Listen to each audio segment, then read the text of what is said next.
ରୂପ ଭାସେ ତୁଳି ବସିଲେ ପୁରୁଷର ବାମ କୋଳରେ ଅଧିକାର ସ୍ତ୍ରୀର ଅଛି ଦକ୍ଷିଣ କୋଳ ଡାହାଣ କୋଳଟା ହଉଛି ଝିଅର।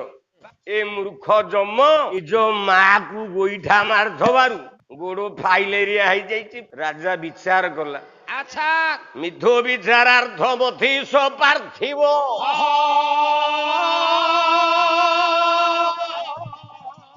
ପୁରୋହିତ ମାତ୍ୟ ସୃହୃଦ ସମାଜ ଯୋଉ ଶୋଭା ବିଦର୍ଭାପତି ରାତିଧେୟ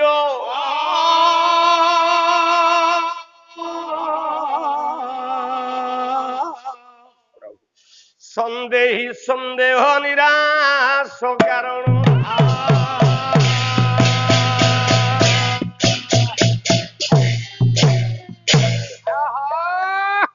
ସଜ୍ଜନ ବର୍ଗୀ ଆଜ୍ଞା ଆପଣ ମାନଙ୍କର ମିଥଂ ଇଥଂ ବିଚାରାର୍ଥ ବୋଲେ ବିଚାର କରି ରାଜା ରାଜସଭା ଡାକିଲା। ଏ ରାଜସଭାରେ ମୋ ଝିଅ ରୁକ୍ମିଣୀ କେମିତି ବିବାହ କରିବ ଏ ସମସ୍ତେ ଜଣ ଜଣ କିନି କହିଲେ ଯୋଉମାନେ ବସିଥିଲେ ସଭାରେ। ରାଜା କହିଲେ ବିଧାନସଭାରେ ଏମଏଲଏ ଚୌକି ଫୋପଡା ଫୋପଡି ହେଲା ଭଳିଆ ହବନି। ଆଉ କଣ ହୋ ହୋ ଘୋ ଘୋ ହବନି। ନାଇଁ ନାଇଁ ଜଣେ ଜଣ କରି ପ୍ରସ୍ତାବ ଦବ ମୋ ଝିଅ ପାଇଁ। ଯଦି ମନକୁ ମାନିଲା ବାସ୍ ତାଳିଟିଏ ବାଡେଇବ।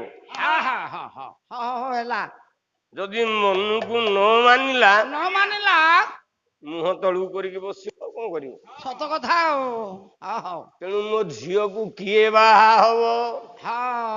ଜଣିଏ ଠିଆ ହେଲେ ସେନାପତି। ଆଚ୍ଛା କହିଲେ ମହାରାଜ ଆମେ ଆମ ଝିଅକୁ ଚନ୍ଦ୍ର ସାଙ୍ଗରେ ବାହା କରିଦେଲେ ଭଲ ହବ। ଚନ୍ଦ୍ର ସହିତ ତାଳି ବାଜିଲାନି। ଜଣେ ମୁଣ୍ଡ ହଲେଇକି ଠିଆ ହେଲା। ଆଚ୍ଛା ରାଜା କହିଲେ ତାହେଲେ କଣ ଚନ୍ଦ୍ର ମୋ ଝିଅ ପାଇଁ ତୁଳନୀୟ ନୁହଁ? ନା ମହାରାଜ ଆପଣଙ୍କର ଯଦି ଆଦେଶ ମିଳିବ କହିବି। ନା କହ। କହୁଛି ନା ଉଦୟାଚଳ ସଂଯୋଗୁ ରକ୍ତି ମଲାଛନା ସଙ୍ଗୁ ରତିମ ନାଶନା ସଙ୍ଗୁ ରତିମ ନାଶନା ସଙ୍ଗୁ ଗଜାଟବି କଞ୍ଜାଟବି କଣ୍ଟକ ଧରେ କଳ୍ପବଟରେ କୁନ୍ଦ ନାଙ୍ଗି ନନ୍ଦନାକୁ ତୁଳନ୍ତାଇ ଅବା ତାଙ୍କୁ ଉଡ଼ନ୍ତାଇ ଅବା ତାକୁ ଉଡ଼ନ୍ତାଇ ଅବା ତାକୁ ବିହି ବିହି ତ୍ରିଜନମ ସେହି ବଂଶରେ ବିହି ବିଛି ଜନମ ସେହି ବଂଶରେ ରୂପ ଭାସେ ତୁଳି ବସିଲେ ରୂପ ଭାସେ ତୁଳି ବସିଲେ ରୂପ ଭାସେ ତୁଳି ବସିଲେ ରୂପ ଭାସେ ତୁଳି ବସିଲେ କାର୍ଯ୍ୟ ସେ ପୂଜ୍ୟ ରତ୍ନ ମେଳେ ବସିଲେ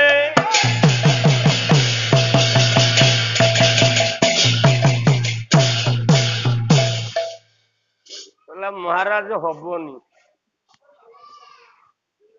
କାହିଁକି ହବନି? ନା ଗୋଟିଏ ଧାଡିରେ ପ୍ରମାଣ କଲେ କବି ବିହି ବିହିଛି ଜନ୍ମ ସେଇ ବଂଶରେ। ଆଚ୍ଛା ଆଚ୍ଛା ମାନେ ବୁଢା ବାପା ସାଙ୍ଗରେ ନାତୁଣୀ ଟିକେ ଗେଲ ହେଇପାରିବ। ନିଶ୍ଚିତ। ଅଜା ସାଙ୍ଗରେ ନାତୁଣୀ ଟିକେ ରହସ୍ୟ ହେଇପାରିବ। ରହସ୍ୟ ବାସ କଥା ଚଳିବ। ହେଲେ ବୁଢା ବାପା ନାତୁଣୀଙ୍କର କଣ କେବେ ବାହାଘର ହେଇପାରିବ? ନାଇଁ ମ ସେଟା କୋଉଠି ହେଇଥିଲା? ଇଏ ପରା ତା ବୁଢା ବା। ତମେ ପରା ଚନ୍ଦ୍ରବଂଶୀ ରାଜା।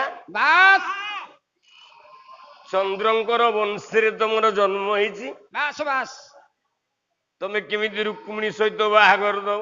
ନାଇଁ ନାଇଁ ନାଇଁ ନାଇଁ ନା ନା ନା ନା ସେଇଟା ହବନି। ସେଟା ବିଧେୟ ନୁହେଁ। ପୁରୋହିତ ମହୋଦୟ ବସିଥିଲେ। ବ୍ରାହ୍ମଣ ମହାଶୟ ଠିଆ ହେଲେ। ବାସ୍ କହିଲେ ରାଜା ଆଜ୍ଞା ମଣିମା ମୁଁ ଗୋଟିଏ ପ୍ରସ୍ତାବ ଦଉଛି ଆମ ଝିଅ ବାହା ହଅନ୍ତା ତାକୁ।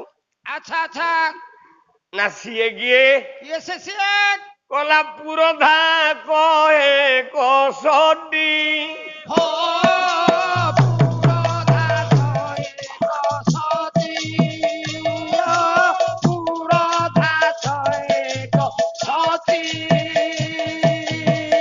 ଶିଳା ପରୀରେ ଦୁର୍ଜଟି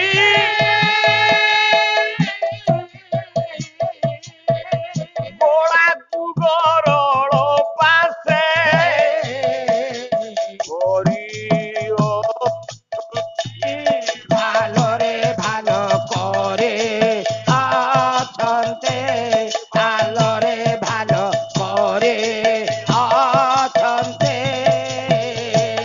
କହିଲା, ରାଜା আ ଶିବ ହଉଛି ଗୋଟାଏ ପଥର ଶିଳା আচ্ছা ଗୋଟେ ପଥର ଶିଳା ସାଙ୍ଗରେ ଝିଅକୁ ଦଉ হবনি ପୁଣି ବାହା ଦେଲେ ଚଳନ୍ତା কোন হব আউ ମାତ୍ର মাত্র ଶିବର ସ୍ତ୍ରୀ ଅଛି ଅର୍ଦ୍ଧାସନବତୀ ହୋଇ ମୋ ବନ୍ତୀ ହୁଅନ୍ତି